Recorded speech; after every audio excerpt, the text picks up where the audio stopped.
June 4th, 1943, Railroad Street, Mexia, Texas. The pencil trembled slightly as Corporal Laszlo Horváth, a Hungarian infantryman, wrote in his hidden diary, recording words that would have earned him solitary confinement if discovered by his own officers. The Americans must be lying to us. No nation could possess such abundance while fighting a war on two fronts. Through the train window, he had just witnessed something that contradicted years of Axis propaganda. Electric lights blazed from every farmhouse, every street corner, every shop window, an endless constellation of electricity stretching across the Texas plains at 10 o'clock at night. In Hungary and Romania, blackout regulations had plunged towns into darkness since 1940. Even before the war, electrification in rural villages had been minimal. Yet here, in what Axis propaganda had described as a decadent, collapsing America, electricity flowed like water. 1,200 Hungarian and Romanian veterans from the Eastern Front stepped down from the passenger train. Not cattle cars, not freight wagons, but cushioned Pullman coaches with dining services and sleeping berths. The entire population of Mexia had turned out to witness their arrival.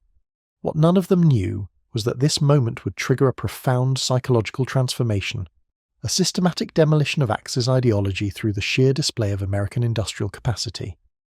The collapse had begun on May 13th, 1943 in Tunisia.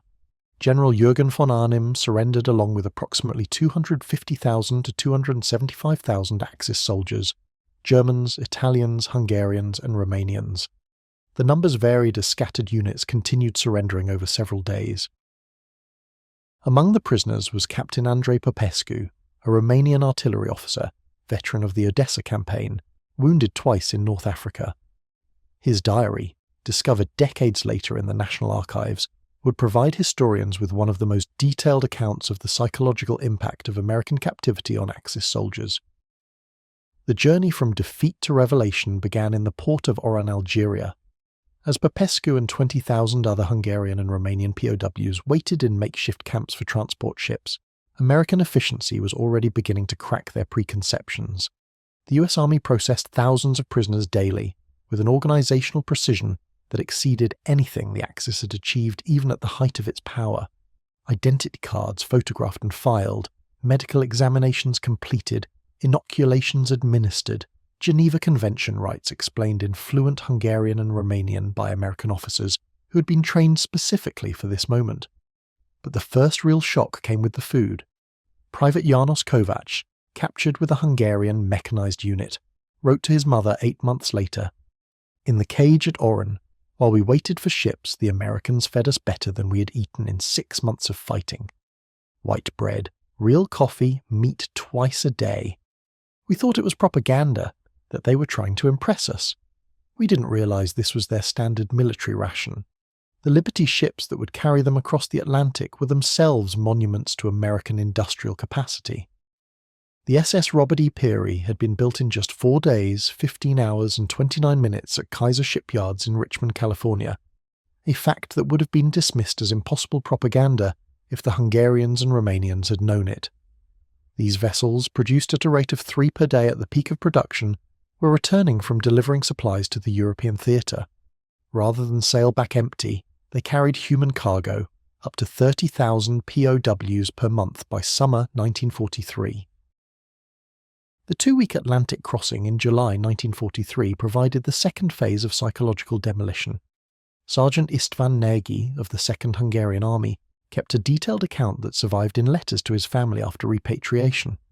He noted that the ship's crew disposed of more food waste each day than his entire company had received in weekly rations during the final months of the Eastern Front. The American sailors threw away half-eaten steaks, whole loaves of bread, gallons of milk that had sat too long, Nagy wrote. They did this openly, without thought. Not to mock us, but because to them this waste meant nothing. Their supply was limitless. The ships themselves became floating classrooms in American power. POWs discovered that the vessel carrying them was one of 2,710 Liberty ships built during the war, each requiring 250,000 parts assembled from components manufactured in 32 states. The engines, they learned from talkative American guards, were built in separate factories, each producing massive cylinders that were then shipped and assembled in ports that had barely existed 2 years earlier. Captain Andrei Popescu recalled in his later memoirs, "As our ship approached the American coast, I watched the radar antenna rotating above the bridge. This technology, which we believed only Germany or Britain possessed in limited quantities, was standard equipment on a cargo vessel. It was then I first suspected that our nations had already lost the war." August 2nd, 1943, Norfolk Naval Base, Virginia. The first sight of America shattered the last remnants of Axis propaganda about American weakness. The Norfolk base sprawled across 4,300 acres, its docks stretching for miles, its cranes loading and unloading dozens of ships simultaneously. In a single day, this one port handled more tonnage than all of Constanța and Budapest combined, could manage in a week. Private Gheorghe Ionescu, a Romanian factory worker before conscription, counted dozens of cargo ships in various stages of loading and unloading. Each crane, he noted in his secret diary, lifted loads that would have required a dozen men and horses back home. They moved with electric power, smoothly, continuously, without the coal smoke that choked European industrial cities. The prisoners were then marched toward waiting trains. What awaited them was another shock, not boxcars, not freight wagons, but full passenger coaches. Pullman cars with padded seats that converted to sleeping berths, dining cars with white tablecloths and silver cutlery, even observation cars with panoramic windows. Popescu wrote, "We boarded like tourists, not prisoners." The American guard seemed almost embarrassed by the comfort. One sergeant apologized that the air conditioning wasn't working properly in our car. Air conditioning? In August! We had believed such luxury existed only for monarchs. The 3-day train journey from Norfolk to the camps of Texas and Oklahoma would prove more destructive to Axis ideology than any battlefield defeat. As the trains rolled through Virginia, the Hungarian and Romanian prisoners pressed their faces against the glass, witnessing an America that could not exist according to everything they had been told. Every small town blazed with light. Martinsville, Danville, Greensboro, communities that in Hungary or Romania would have been lucky to have a single electric street lamp, displayed illuminated shop windows, neon signs, and houses glowing in multiple rooms at once. The trains passed factories running night shifts, their windows glowing, parking lots full even at midnight. Corporal Laszlo Horváth, whose father had been a village official in rural Hungary, wrote, "We passed through dozens of towns that first night. Each had more electricity than all of Szeged. The guards told us this was normal, that every American town had electricity since the 1920s. I said he was lying. He just shrugged and told us we would see more." In Roanoke, Virginia, the train stopped for water and coal. The prisoners watched as American railway workers completed in 30 minutes what would have taken hours back home. Automated loaders, electric pumps, mechanized lubrication systems, every step displayed efficiency and abundance. More disturbing still was the casual wealth of the workers themselves. They wore leather boots that would have cost a Hungarian labourer 2 months' wages. They smoked American cigarettes continuously, discarding them half-finished. They drank Coca-Cola from glass bottles and tossed them away without thought. Sergeant Mihai Radu, a Romanian electrical engineer before the war, calculated that the single railway yard they stopped in used more electricity in 1 hour than his entire district in Bucharest consumed in a day. "The waste was magnificent," he wrote. "They left lights burning in empty rooms. Fans spun in vacant halls. It was the carelessness of infinite resource." As the trains crossed into Tennessee and Kentucky, American industrial power came fully into view. They passed the massive Alcoa aluminum plant in Tennessee, stretching for miles, its furnaces consuming more power than entire Romanian cities. Near Louisville, they saw the rubber town complex, where vast synthetic rubber plants had been built from empty fields in just 18 months. Lieutenant Ion Petrescu, a Romanian chemist, recognized the implications immediately. "We invented synthetic rubber in Europe, yet here they produced more in 1 year than the Axis could in 5. And this was just one location. They told us there were dozens more." The trains also passed Ford's Willow Run plant outside Detroit. Built in just 9 months, this factory produced a B-24 Liberator bomber every 63 minutes. At peak production, 42,000 workers assembled bombers from over 1 million parts. The plant consumed more electricity than the entire city of Cluj. Horváth, staring at the planes lined up, noted, We had been told American aircraft were poorly built, rushed, fragile. But what I saw were machines assembled with precision, one after another, faster than we could comprehend. They were not inferior planes. They were simply built at a scale beyond our imagination. The deeper the trains moved into America, the more complete became the destruction of Axis propaganda. Crossing the Mississippi River into St. Louis, Missouri, the prisoners saw barges carrying more grain than Hungary's annual harvest. Grain elevators lined the riverbanks, each holding enough wheat to feed entire provinces.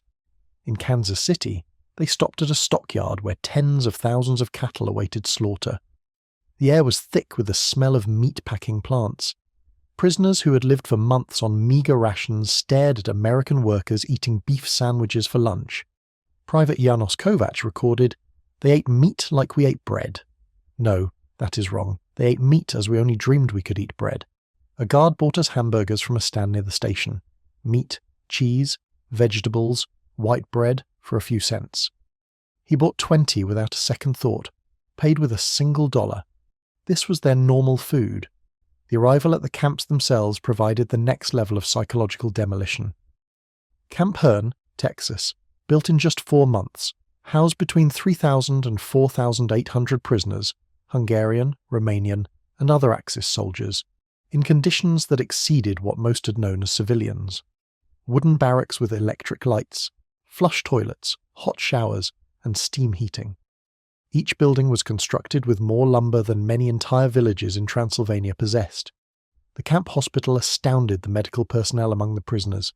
Dr. Bela Farkas, a Hungarian military surgeon, found himself in a facility better equipped than most civilian hospitals in Budapest or Bucharest. There were X-ray machines, surgical tools, and pharmaceutical supplies that had been unavailable in Axis Europe for years. They had penicillin, Doctor, Farkas would later testify. This miracle drug, of which we had only heard rumours, was used freely, even on prisoners with minor infections. Back home, soldiers died from lack of basic sulfur drugs, yet the Americans gave us their most advanced medicine without hesitation. The camp kitchens became another lesson in American prosperity. Prisoners assigned to cooking duties discovered walk-in refrigerators, electric mixers, automated dishwashers, and gas ranges capable of preparing meals for thousands at a time. The daily ration included fresh milk, eggs, meat, vegetables, and white bread, quantities unseen in Hungary or Romania since the late 1930s. Corporal Istvan Nagy, who had worked as a baker in civilian life, wrote in disbelief, "Today we threw away more food than my family has seen in 3 years. Not spoiled food, simply surplus. American regulations required that 10% more be prepared than needed, to guarantee no prisoner went hungry. The excess was discarded. I wept as I tossed perfectly good bread into the garbage." By late 1943, the American labour shortage led to POWs being sent out daily to work in agriculture and industry. They travelled without blindfolds, seeing everything. The endless fields of wheat and corn, the factories running 3 shifts, the shops full of goods, the streets filled with cars, the houses with radios and refrigerators. At a cotton gin outside Houston, Romanian Sergeant Nicolae Dumitrescu watched a single machine process more cotton in 1 hour than his entire village could have managed in a month. The farmer who owned the gin was no aristocrat, no party member, just an ordinary man. Yet he had electricity, running water, a tractor, and 2 automobiles. His hired workers ate lunches with more food than Romanian soldiers had seen in weeks. And this was normal, Dumitrescu wrote. Every farm was the same. What we were told about American poverty was a lie. In Nebraska, Hungarian POWs worked in sugar beet fields, witnessing agricultural mechanization that defied belief. A single combine harvester could do the work of 100 men. Fields stretched to the horizon, each one larger than the entire counties in Hungary. Private Laszlo Horváth, stunned by what he saw, recorded, "The farmer's teenage son drove a tractor worth more than everything my father earned in his lifetime. When I mentioned this, the boy laughed and said it wasn't even a particularly good tractor.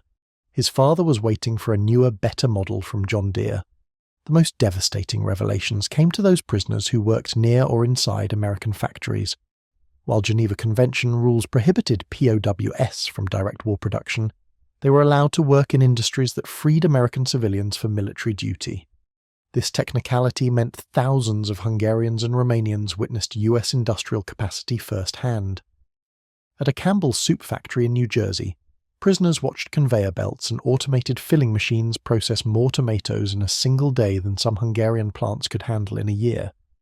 A skeleton crew of women and older men, since most of the young were serving in the military, still produced at levels higher than Axis Europe in peacetime. Sergeant Mihai Radu, who had worked in a Romanian food processing facility before the war, recorded, "One elderly woman managed controls that did the work of 50 men back home. She did this while sipping coffee and listening to the radio. I realized then that everything we had believed about American inefficiency was a lie." Near Detroit, prisoners unloading coal at a power plant saw the River Rouge complex, employing 100,000 workers and consuming more electricity daily than all of Budapest. Parking lots held thousands of cars, not for officers, not for aristocrats, but for ordinary workers. Corporal Janos Kovac wrote, "In Romania, even our generals rarely owned cars. Here factory workers had two, one for work, one for the family. I thought the guard was mocking us, but he wasn't." By winter 1943, the psychological collapse of Axis propaganda was visible in the camps. The US Special Projects Division reported that more and more Hungarians and Romanians asked for American newspapers and books. Some openly admitted that they had been lied to about America's weakness. The blow that cut deepest, however, came at Christmas. American civic groups, churches and schools sent hundreds of thousands of Christmas packages to POWs, cigarettes, sweets, toiletries, games. At Camp Hearn, the local church choir sang carols in Hungarian and Romanian. Families sent homemade cookies and cakes. Boy Scouts delivered hand-drawn Christmas cards to prisoners, men who had been trying to kill their sons months earlier.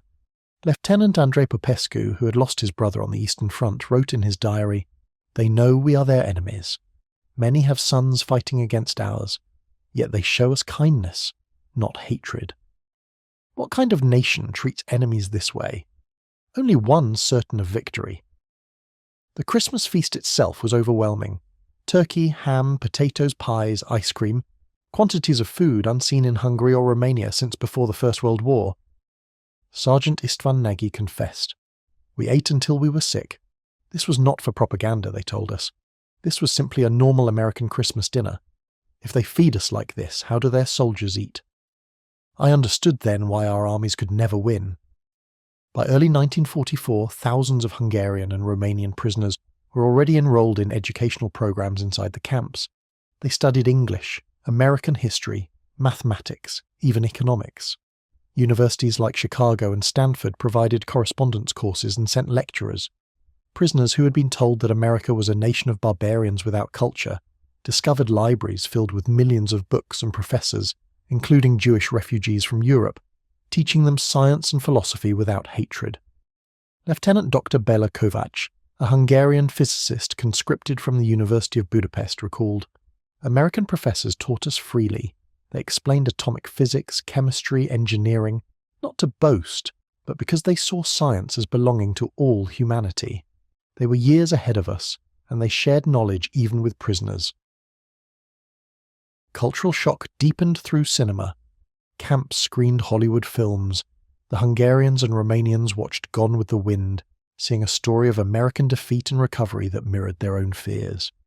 They saw The Grapes of Wrath and were stunned that Americans would show such self-criticism even to their enemies. Private George Ionescu wrote, "They hide nothing. They show poverty, failure and injustice on the screen. Yet this honesty makes them stronger, not weaker." In Romania, such films would have been banned immediately. Camp newspapers, written by the prisoners themselves, shifted tone. Initially filled with Axis pride, they gradually began publishing debates on democracy, economic reform, and post-war reconstruction.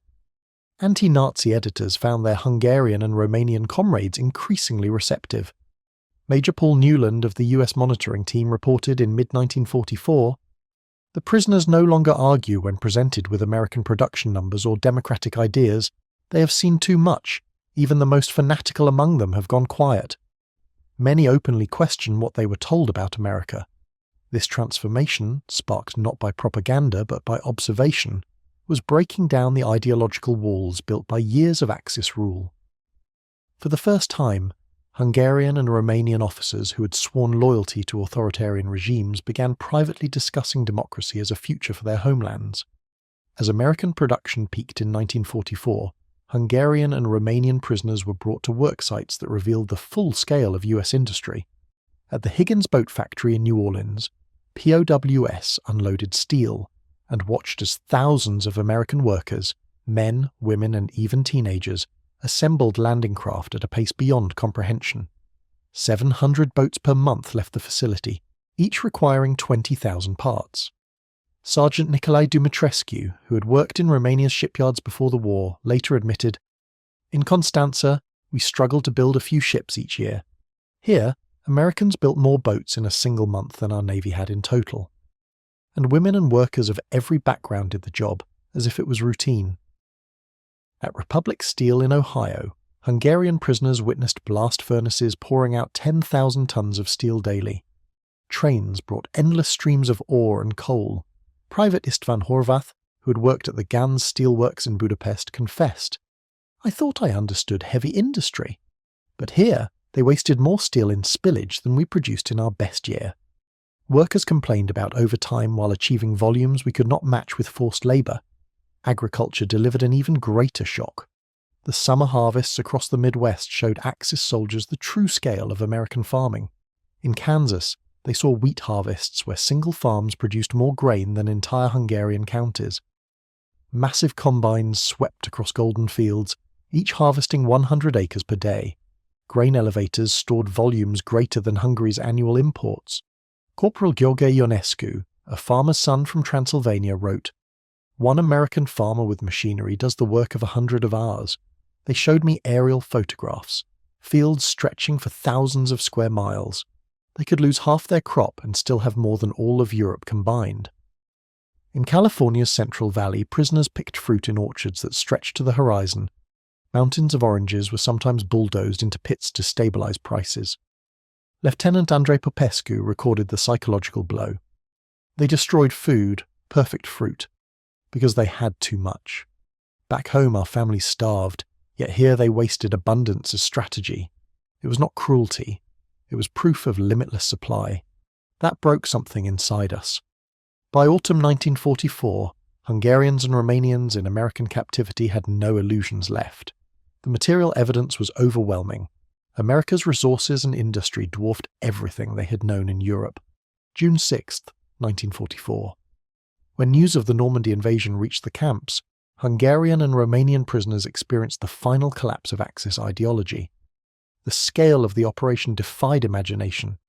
6,000 ships, 11,000 aircraft, 150,000 men in the first wave alone. Within days, POWs were shown newsreels of the landings. They saw endless convoys of ships, floating harbours built from nothing, and supply lines that carried 15,000 tons of material across open beaches every day. Sergeant Istvan Nagy later admitted, "We had been told the Americans could not plan large operations, that they were weak, divided, chaotic. But when we saw Normandy, we understood. No nation in Europe, neither Germany nor Hungary nor Romania, could have done this. The war was already decided." The prisoners also recognized something deeper. Their governments had lied to them for years. Axis propaganda had claimed America was weak, racially divided, and incapable of unity. Yet they now saw the opposite: organization, power, and abundance beyond comprehension. One Romanian officer summed it up bluntly: "We challenged the greatest industrial power in the world with slogans and arrogance. We sent horses against trucks, rifles against automatic weapons, ideology against resources without end. We were doomed before the first battle. From that point onward, the camp atmosphere changed. Even those who had once clung to loyalty now admitted quietly that Axis defeat was inevitable. Political discussions shifted from how to win the war to what Hungary and Romania's future could be once the fighting ended." Throughout their captivity, Hungarian and Romanian POWs discovered something that challenged their deepest assumptions: not American weapons or factories, but American humanity. Despite propaganda that portrayed Americans as decadent and cruel, the guards and local civilians often showed unexpected kindness. When Sergeant George Ionescu received news through the Red Cross that his village in Transylvania had been bombed, the American camp commander personally handed him the message and offered condolences. When Private Istvan Horvath's wife wrote that she was struggling to feed their children back in Hungary, American church groups quietly organised food packages and sent them across the Atlantic, supplies for the families of enemy soldiers. They told us they fought Hitler, not Hungarians or Romanians, remembered Lieutenant Andrei Popescu. At first I thought this was propaganda, but their actions proved otherwise. The medical treatment shocked many. American doctors performed operations on POWs with equipment superior to anything most Axis soldiers had ever seen. Mental health treatment, almost unknown in the Hungarian and Romanian armies, was provided for traumatized prisoners. Dr. Bela Farkas, the Hungarian surgeon, wrote, "Prisoners who tried to take their own lives were not punished. They were treated with compassion, given counselling and medical care. This humanity toward enemies revealed a strength we never understood, the confidence of true power." By late 1944, thousands of POWs had begun correspondence with American families who visited camps, sent letters, or brought gifts. For many, these relationships lasted for decades after the war. Christmas 1944 deepened the effect. Civic groups again sent hundreds of thousands of packages. At one camp in Texas, a Methodist choir sang carols in Hungarian and Romanian. Women from the local town baked cakes for prisoners whose armies had once fought their own sons. Sergeant Nicolae Dumitrescu recalled, "They showed us mercy not because they had to, but because it was their way. That destroyed what remained of the Axis lies. We realized that true strength is not only the ability to build tanks and planes, but to treat enemies with dignity." By early 1945, many Hungarian and Romanian officers who had once sworn loyalty to authoritarian regimes were now privately convinced that only democracy could save their homelands. By spring 1945, the war in Europe was collapsing. News of Hitler's death and Germany's surrender reached the camps, and for Hungarian and Romanian POWs in America, the final stage of their captivity began. Instead of vengeance, the Americans offered preparation. Prisoners attended vocational courses in agriculture, mechanics, and administration. They studied democratic institutions and post-war economics. The message was clear. When they returned home, they were expected to rebuild, not to destroy. Lieutenant Andrei Popescu later wrote, "They gave us books, lectures, and training. Not to humiliate us, but to prepare us. They wanted us to become citizens again, not broken men. It was as if they believed Hungary and Romania could still have a future, even though we had fought on the wrong side." Between 1945 and 1946, thousands of Hungarian and Romanian POWs were repatriated. They returned to countries devastated by war and falling under Soviet influence, yet many carried with them memories of abundance, efficiency, and democracy. Corporal Laszlo Horvath testified years later, "I had seen a farmer's son in America drive a tractor worth more than everything in my village. I had seen workers own cars, women running machines, children with full bellies. I knew then that our governments had lied to us. I wanted Hungary to be like that someday." Some prisoners eventually emigrated to the United States in the 1950s, building new lives in the country they had once fought against. Others stayed in Europe but quietly carried American ideas into their communities about productivity, fairness, and human dignity.